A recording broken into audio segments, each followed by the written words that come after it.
இந்த நாளின் தலைப்பு யாக்கோபை பற்றி பேசும்படியாக கூட தலைப்பு கொடுத்திருந்தார்கள். நம் கண்களை மூடி நாம் ஜெபிப்போம். கிருபை நிறைந்த நல்ல ஆண்டவரே, ஏசப்பா, அந்த அருமையான இந்த ஆண்டவரே, இந்த செய்தி கொடுக்கிற இந்த நேரத்திற்காக உமக்கு நான் நன்றி செலுத்துகிறேன் சுவாமி.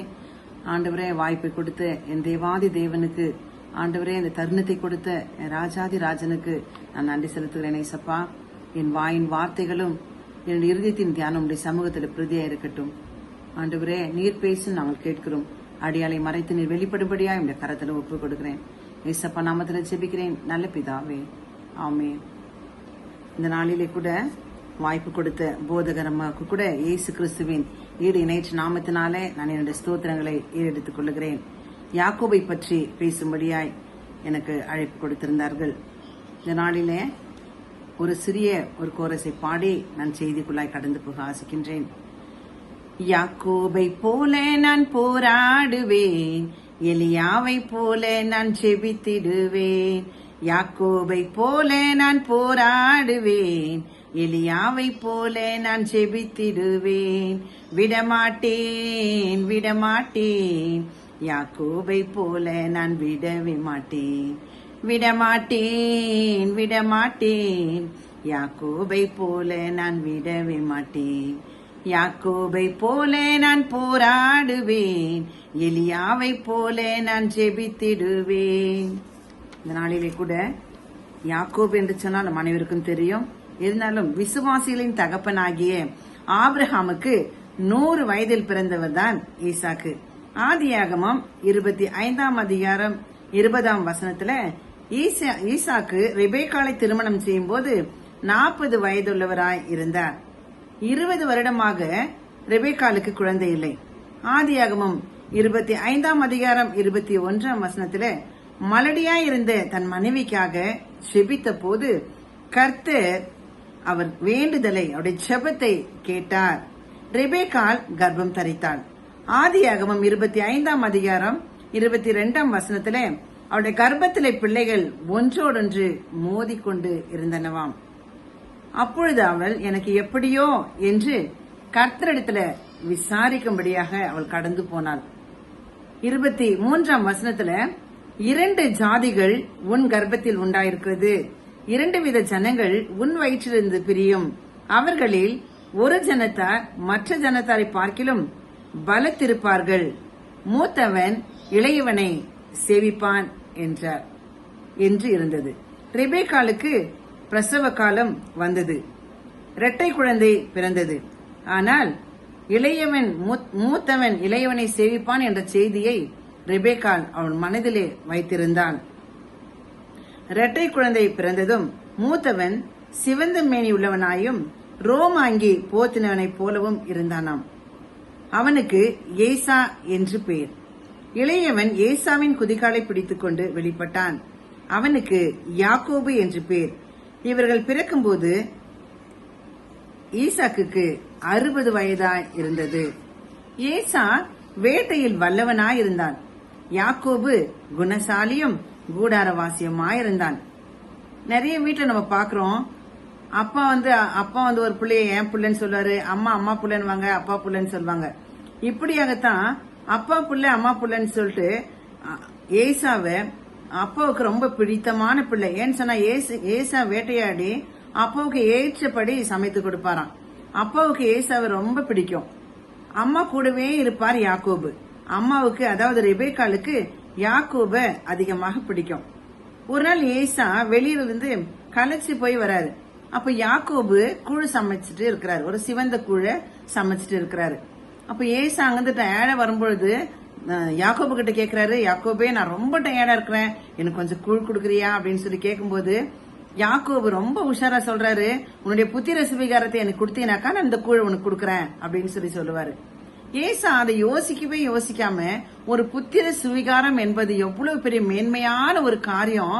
ஆனா ஏசா என்ன சொல்றாரு தெரியுங்களா, நானே டயர்டா இருக்கிறேன், நான் செத்து போற மாதிரி இருக்கிறேன், அந்த கூழ், அந்த புத்திர சுவீகாரம் எனக்கு எதுக்கு, எனக்கு கூழ் இருந்தா போதும்னு சொல்லி நீ கூட நான் கொடுக்கறேன் அப்படின்னு சொல்லி சத்தியம் செய்து அந்த புத்திர சுவீகாரத்தை யாக்கோபுக்கு அந்த கூழுக்காக விற்று போடுகிறார். யாக்கோபு மிக தந்திரமாக அந்த புத்திர சுவிகாரத்தை பெற்றுக்கொண்டார். ஏசா அலட்சியமாக அந்த புத்திர சுவிகாரத்தை, அந்த மேன்மையான ஒரு காரியத்தை அந்த கூழுக்காக விற்று போடுகிறார்.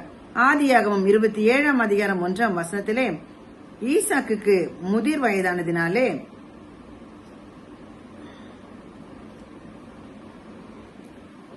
ஆதியாகமம் 27:1 பார்க்கும்போது ஈசாக்குக்கு முதிர் வயதானதினால் எப்போ எனக்கு மரணம் வரும் தெரியாது, ஆகையால சொல்றாரு அவரு, என் மகனே அப்படின்னு சொல்லிட்டு ஏசாவை கூப்பிடுறாரு.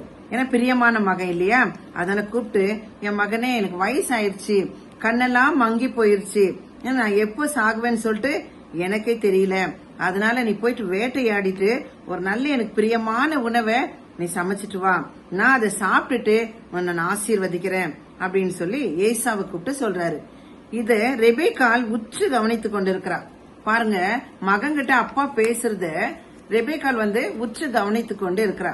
என்ன செய்யறா, அவ சொன்ன உடனே ஏசா சரிங்கப்பா நான் அது போலவே எடுத்துட்டு வரேன்னு சொல்லிட்டு ஏசா வேட்டையாடத்துக்கு போயிடுறாரு.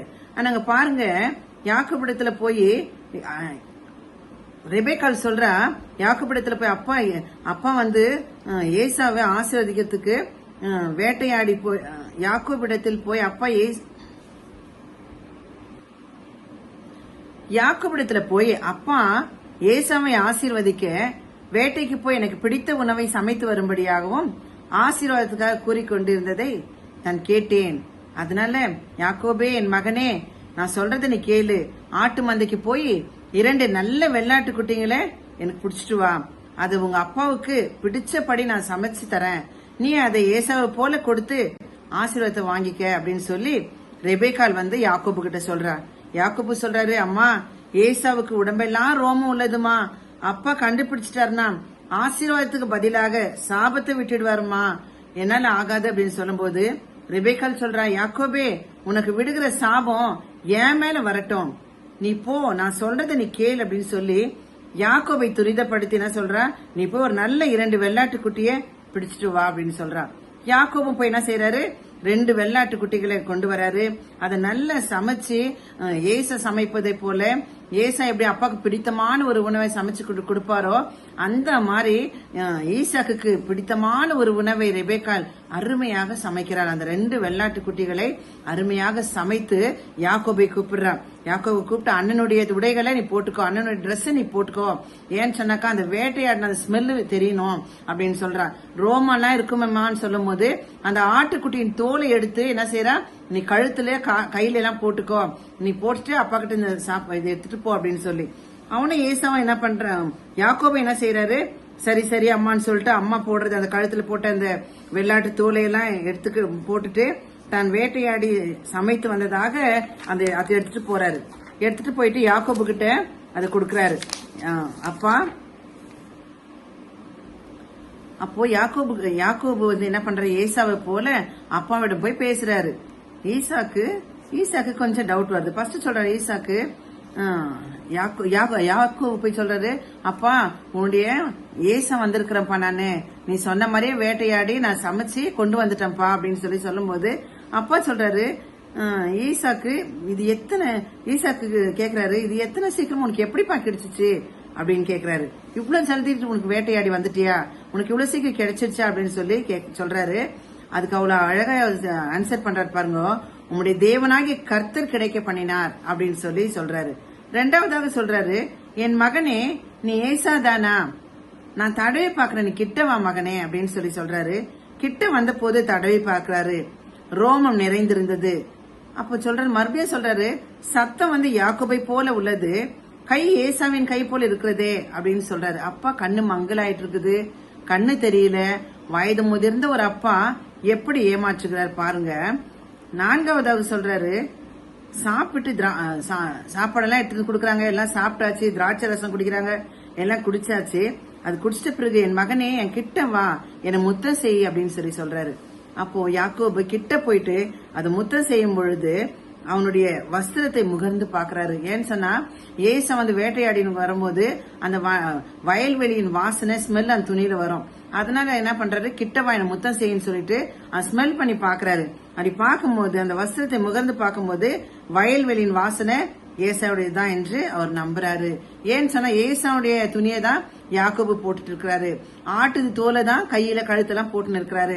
அதனால அது கண்ணு தெரியாத ஒரு மனுஷன் அந்த வயதான நாட்களில் ஈசாக்கு அதை தொட்டு நம்பி அவர் என்ன பண்றாரு, ஆசீர்வாதமாக மிக மிக ஆசீர்வாதமான ஒரு காரியங்களை ஈசாக்கு ஏசா என்று நினைத்து யாக்கோபை எப்படி ஆசீர்வதிக்கிறார் என்று சொல்லி நீங்கள் பாருங்கள். ஆதியாகமம் 27 அதிகாரம் 28 வசனத்துல, தேவன் உனக்கு வானத்து பனியையும் பூமியின் கொழுமையும் கொடுத்து மிகுந்த தானியத்தையும் திராட்சரசையும் தந்துள்ளுவாராக.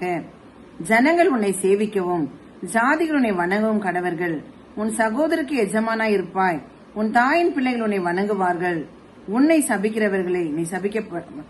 சபிக்கிறவர்கள் சபிக்கப்பட்டவர்களும் உன்னை ஆசீர்வதிக்கப்பட்டவர்கள் ஆசீர்வதிக்கப்பட்ட இருப்பார்கள் என்று சொல்லி அவனை ஆசீர்வதித்தான். ஈசாக்கு யாக்கோபை ஆசீர்வதித்து முடிந்த போது யாக்கோபு தன் தகப்பனாகி ஈசாக்கின் சமூகத்தை விட்டு புறப்பட்டவுடனே அவன் சகோதரன் ஆகிய ஏசா வேட்டையாடி வந்து சேர்ந்தான். அவனும் ருசியுள்ள பதார்த்தங்களை சமைத்து தன் தகப்பனுக்கு கொண்டு வந்து தகப்பனை நோக்கி, உம்முடைய ஆத்துமா என்னை ஆசீர்வதிக்கும்படி என் தகப்பனார் எழுந்திருந்து உம்முடைய குமாரனாகி நான் வேட்டையாடி கொண்டு வந்ததை புசிப்பாராக என்றான். அப்பொழுது அவன் தகப்பனாகி ஈசாக்கு, நீ யார் என்றான். அதற்கு அவன், நான் உமது மூத்த மகனாகிய ஏசா என்றான். அப்பொழுது ஈசாக்கு மிகவும் பிரமித்து நடுங்கி, வேட்டையாடி எனக்கு கொண்டு வந்தானே, அவன் யார்? நீ வரும் முன்னே அவைகள் எல்லாவற்றையும் நான் புசித்து அவனை ஆசீர்வதித்தேனே, அவன் ஆசீர்வதிக்கப்பட்டவனாகவும் இருப்பான் என்றான். ஏசா தன் தகப்பனுடைய வார்த்தைகளை கேட்டவுடனே மிகவும் மனம் கசந்து உரத்த சத்தமிட்டு அலறி தன் தகப்பனை நோக்கி, என் தகப்பனே, என்னையும் ஆசீர்வதியும் என்றான். அதற்கு அவன், என் சகோதரன் தந்திரமாய் வந்து உன்னுடைய ஆசீர்வாதத்தை பெற்றுக்கொண்டான் என்றான். அவங்க அப்பா சொல்றாரு, உன்னுடைய சகோதரன் தந்திரமா வந்து உன்னுடைய ஆசீர்வாதத்தை பெற்றுக்கொண்டான் அப்படின்னு சொல்றாரு. அப்போது அவன் சொல்றான், அவன் பெயர் யாக்கோபு எனப்படுவது சரி அல்லவா? இதோ 2 தரம் என்னை மோசம் போக்கினான், என் சேஷ்டபுத்திர பாகத்தை எடுத்துக்கொண்டான், இதோ இப்பொழுது என் ஆசீர்வாதத்தை வாங்கிக் கொண்டான் என்று சொல்லி, நீர் எனக்கு ஒரு ஆசீர்வாதத்தை ஆகிலும் வைத்து விடவில்லையா என்று சொல்லி அழுகின்றான். ஏசாவுக்கு பிரதித்திரமாக, இதோ நான் அவனை உனக்கு எஜமானாக வைத்தேன். அவன் சகோதரர் எல்லாரும் அவனுக்கு ஊழியக்காரராக கொடுத்து அவனை தானியத்திலும் திராட்சரசத்திலும் ஆசீர்வதித்தேன். இப்பொழுதும் என் மகனே, நான் உனக்கு என்ன செய்வேன் என்றான். ஈசாக்கு ஏசாவை நோக்கி, உன் பட்டயத்தினாலே நீ பிழைத்து உன் சகோதரனை மேற்கொள்வாய் என்று சொல்லி ஆதியாகமம் 27 அதிகாரம் 38, 39, 40 இப்படியாய் சொல்லுகிறார். நீ உன் பட்டயத்தினாலே நீ பிழைத்து உன் சகோதரனை மேற்கொள்வாய் என்று சொல்லி யாக்கோபை தன் தகப்பன் ஆசீர்வதித்த நிமித்தம் ஏசா யாக்கோபை பகைத்து, என் தகப்பனுக்காக துக்கிக்கும் நாட்கள் சீக்கிரமாய் வரும், அப்பொழுது என் சகோதராகி யாக்கோபை கொன்று ஏசா தன் இருதயத்திலே சொல்லிக் கொண்டான். இதை கேட்ட ரெபெக்காள் என்ன பண்றா பாருங்க. ஏசா யாக்கோபு மேல மிகவும் கோபமா இருக்கிறான். எங்க அப்பாவுக்கு வயது முதிர்ந்து விட்டது, அவர் மறிக்கும் காலமும் வந்து விட்டது, ஒருவேளை அவர் மறிச்சிட்டாருனாக்கா அதுக்கப்புறம் என் தம்பியை நான் கொன்று போடுவேன், என்னை 2 முறை ஏமாத்திட்டான் அப்படின்னு சொல்லி மிகவும் கோபமா இருக்கிறான். ரெபெக்காள் என்ன பண்ற, யாக்கோபு கிட்ட வந்து, அவள் அண்ணன் ஏசா கோபமா இருக்கிறான், உன்னை கொன்று போட்டு விடுவான்னு சொல்லிட்டு நீ லாபான் வீட்டுக்கு போய்விடு என்று சொல்லி, அவன் மாமா வீட்டுக்கு போய்விடு என்று சொல்லி அவனை அனுப்புகிறாள். ஈசாக்கும் அவனை நோக்கி ஆதியாகமம் 28 அதிகாரம் 1-2 வரைக்கும் பார்க்கும்போது, ஈசாக்கும் யாக்கோபை ஆசீர்வதித்து லாபானின் பெண்ணை மணந்து கொள்ளும்படி கட்டளையிட்டார். யாக்கோபு பிரயாணப்பட்டு போகையில் களைத்து போனதினால் கொஞ்சம் படுத்து பிறகு போகலாம் என்று ஒரு இடத்துல போய் படுக்கின்றார். அந்த இடத்துல ஒரு கல்லை தலைக்கு வைத்து தூங்குகிறார். அங்க ஒரு கனவு அவருக்கு வருகிறது, ஒரு சொப்பனம் அவருக்கு வருகிறது. அங்கு ஒரு ஏணி பூமியில் இருந்தது. அதன் நுனி வானத்தில் இருந்தது. அதில் தேவதூதர் இறங்குகிறதும் ஏறுகிறதுமாயிருந்தார்கள். கர்த்தர் அதன் மேல் நின்று யாக்கோபை ஆசீர்வதித்தார். தூக்கம் கலைந்து விழித்த போது, ஆதியாகமம் 28 அதிகாரம் 14-20 வரை வாசிக்கும் பொழுது, கர்த்தர் அந்த இடத்துல இருக்கிறார் என்று அந்த இடத்துக்கு இது வானத்தின் வாசல் என்றார். மேலும் தலைக்கு வைத்திருந்த கல்லை எடுத்து நிறுத்தி அதன் மேல் எண்ணெய் வார்த்து பெத்தேல் என்று பெயரிட்டான். மேலும் ஒரு பொருத்தனை செய்கிறார். ஆண்டவரே, நீங்க என் கூட இருந்து எனக்கு உண்ண உணவும் உடுத்த உடையும் என் தகப்பன் வீட்டிற்கு என்னை சமாதானத்தோடு திரும்ப வர பண்ணுவீரானால் எல்லாவற்றிலும் உமக்கு தசம பாகம் கொடுப்பேன் என்று சொல்லி மேலும் தூணாக நிறுத்தின கல் தேவனுடைய வீடாகும் என்று பொருத்தனை பண்ணினான். அந்த கல்லு தலைக்கு வச்சுட்டு இருந்தான்ல, அந்த கல்லை எடுத்து வச்சு அதுக்கு எண்ணெய் அதுக்கு அது மேல ஊற்றுகிறான். ஊற்றி அதை நிறுத்தி வைத்த அந்த கல்லை சொல்றாரு தேவனுடைய வீடாகும் என்று சொல்லி, அந்த இடத்துல தேவன் வீடு வரும் என்று சொல்லி ஒரு பொருத்தனை பண்ணுகிறான். பிறகு யாக்கோபு புறப்பட்டு போகும்போது அங்கு ஆடுகளை மேய்க்கிற இடத்துல விசாரிக்கிறான். பிரயாணப்பட்டு போயிட்டே இருக்கிறான் லாபான் வீட்டுக்கு, மாமா வீட்டுக்கு. அங்க வழியில பாக்கும்போது ஆடுகள் எல்லாம் மேய்ச்சிட்டு இருக்கிறாங்க. அங்க போய் விசாரிக்கிறான், என்னங்க நீங்க எந்த ஊர்ல இருந்து ஆடு மேய்ச்சிட்டு இருக்கிறீங்க என்ன அப்படின்னு சொல்லி எல்லாம் கேட்கும்போது அவங்க சொல்றாங்க, ஆரான் ஊர் எங்க ஊரு அப்படின்னு சொல்லி. ஆரான் சொல்லும்போது அது நம்ம மாமாவுடைய ஊராச்சு அப்படின்னு சொல்லி, உங்களுக்கு லாபான் தெரியுமா என்று கேட்கிறான். அவர் நன்றா இருக்கிறாரா, நல்லா இருக்கிறாரான்னு சொல்லி விசாரிக்கிறான். அப்படி விசாரிக்கும் அவங்க சொல்றாங்க, ராகேலை காண்பித்து அதோ ஆடுகளை மேய்த்து கொண்டு இருக்கிறாளே அவள் லாபானின் மகள் தான் என்று சொல்றாங்க. அவன் கிட்ட வந்த போது அவனுடைய துக்கம் அதிகமா இருக்குது. அவளை போய் கட்டி பிடிச்சு அழுகுறான், கதறி அழுறான்.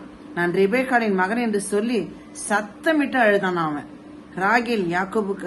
ராகேல் இடத்துல போயிட்டு யாக்கோபு அப்படி அழுகிறான். மனம் கசந்து வேதனையோடு கூட கதறி அழுகிறதை நாம் பார்க்கிறோம். அப்போ இந்த செய்தி என்ன பண்ற, ராகேலு அவங்க அப்பா கிட்ட போய் சொல்றா, லாபான் கிட்ட, அப்பா இந்த மாதிரி நம்ம அத்தை மகன் வந்துட்டு இருக்கிறாரு, ரெபேக்காளுடைய மகன் வந்துட்டு இருக்கிறாருமா அப்படின்னு சொல்லிட்டு அவருடைய செய்தியை போய் அறிவிக்கிறார். அப்போ லாபான் யாக்கோபு வீட்டுக்கு அழைச்சிட்டு போறாரு. யாக்கோபு லாபானின் வீட்டுக்கு ஆடுகளை மேய்த்து வேலைகளை செய்யும்படியாக அவர் கூட்டிட்டு போறாரு. இவர் இளவரசனை போல இருந்தவர். இவர் அவங்க வீட்டுல ஒரு ராஜாவை போல, ஒரு இளவரசனை போல இருந்தவர். யாக்கோபு வீட்டுல, மாமா வீட்டுல போயிட்டு ஆடுகளை மேய்க்கிறதுக்காக அவர் போறாரு. பாத்தீங்கன்னா லாபான் மருமகனா இருந்தாலும் கூட, எவ்வளவு நாள் எனக்கு சும்மா வேலை செஞ்சுட்டு இருப்பேன், அதனால உனக்கு எவ்வளவு சம்பளம் வேணும், நீ என்ன வேணும் உனக்கு அப்படின்னு சொல்லி அவரு கேக்குறாரு. அப்ப யாக்கோபு கிட்ட சொல்றாரு, எனக்கு ராகேல் எனக்கு திருமணம் செஞ்சு கொடுங்க அப்படின்னு சொல்றாரு. அப்ப ராகேலை திருமணம் செஞ்சு கொடுக்கணும்னு சொன்னாக்கா, நீ எனக்கு 7 வருஷம் ஆடுங்களை மேய்க்கணும் அப்படின்னு சொல்லுவாரு. அப்போ ராகேல் சின்னவ, லேயாள் தான் பெரியவ. ஆனா இவர் ராகேல தான் கேக்குறாரு. அப்ப என்ன பண்ற, மாமாவாகிய லாபான் 7 வருஷம் ஆடுகளை மேய்க்கும் போது ராகேலை திருமணம் செய்கிறார். லாபான் 7 வருஷம் ஆடுகளை மேய்த்தார். ஆனா நீ லேயாலை தரேன்னு சொல்லிட்டு எனக்கு ராகேலை கொடுத்துட்டீங்களே அப்படின்னு சொல்லி அவங்க மாமா கிட்ட ஏன் இந்த மாதிரி பண்ணீங்க அப்படின்னு கேட்கும். அவர் சொல்லுவாரு, எங்களுடைய வழக்கத்தின் படிப்பா சின்ன பிள்ளைங்களை பெரியவங்களை வச்சுட்டு நாங்க சின்ன பிள்ளைலாம் கல்யாணம் பண்ணி கொடுக்க முடியாது, பெரிய பொண்ணு தான் கொடுக்க முடியும். இன்னும் 7 வருஷம் நீ ஆடுகளை மேய்ச்சினாக்கா நான் பெரிய பொண்ணை கொடுக்குறேன் அப்படின்னு சொல்லுவாரு. அந்த மாதிரி 14 வருஷம் அந்த ஆடுகளை மேய்க்கிறாரு. 6 வருஷம் அவன் மாமாக்காக அந்த ஆடுகளை மேய்க்கிறாரு. மொத்தம் 20 வருஷம் அந்த இடத்துல இருக்கிறாரு. அப்ப பாருங்க, அந்த இடத்துல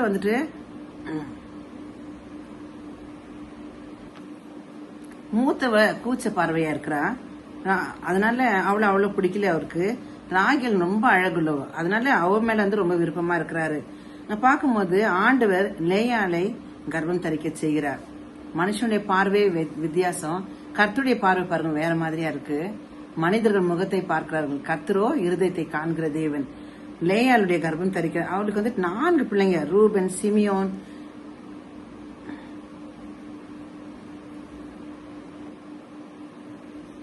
லேவி, யூதா, இசக்கார், செபுலோன், தீனா என்று சொல்லி இத்தனை பிள்ளைகளை லேயாளுக்கு கொடுக்கிறார். ராகேல் பணிவிடைக்காரி, பில்கால் தான் நப்தலின்னு சொல்லி அவர்களுக்கு 2 பிள்ளைகள் வேலைக்காரிகளுக்கு. லேயாளுடைய வேலையாட்களுக்கு காத், ஆசேன், சில்பால்னு சொல்லி இப்படியா கூட யாக்கோபின்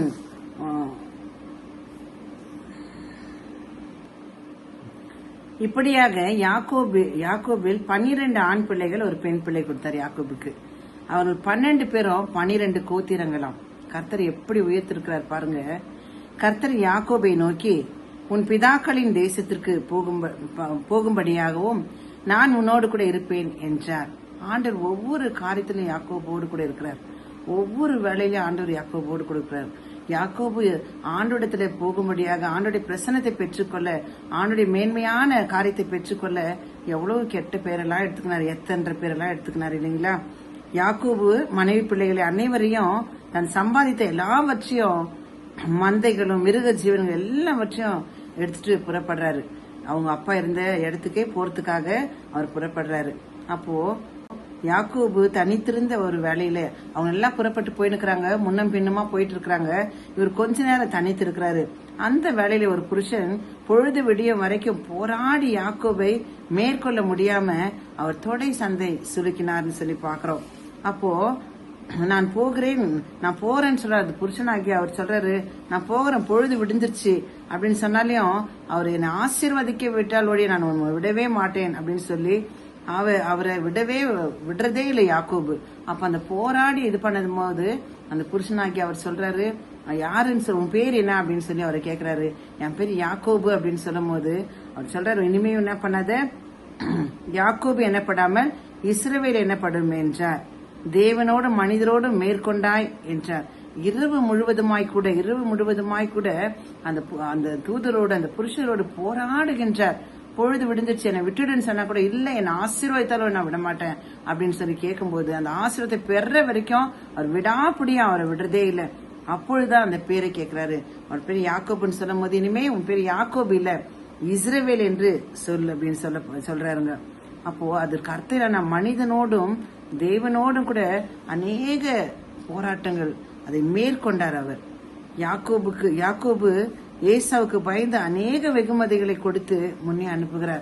முன்னும் பின்னும் போயிட்டு இருக்கும் போதுதான் இந்த ஒரு இன்சிடென்ட் நடக்குது. இதை முடிச்சுட்டு எல்லாரும் ஏசாவை பார்க்கறதுக்காக போறாங்க. அவங்களுடைய வேலையாட்கள் இடத்துல அநேக வெகுமதிகளை கொடுத்து அனுப்புறாரு. நீங்க வழியில பார்க்கும்போது ஏசா எதிர்கொண்டு வந்தா சொல்லுங்க, இந்த மாதிரி யாக்கோபு கொடுத்து அனுப்பினான்னு சொல்லிட்டு இந்த வெகுமதியெல்லாம் பெற்றுக்கணும்னு சொல்லுங்க அப்படின்னு சொல்லி, நான் எப்படியெல்லாம் இருக்கிறேன்னு சொல்லி எங்க அண்ணன் கிட்ட சொல்லுங்க அப்படின்னு சொல்லிட்டு வெகுமதிகளை கொடுத்து அனுப்புறாரு. அதை கேட்ட ஏசா என்ன பண்றாரு, 400 பேரோட திரும்பி வராரு. அவருடைய தம்பியை பாக்குறதுக்காக 400 பேரோட கூட திரும்பி வராரு.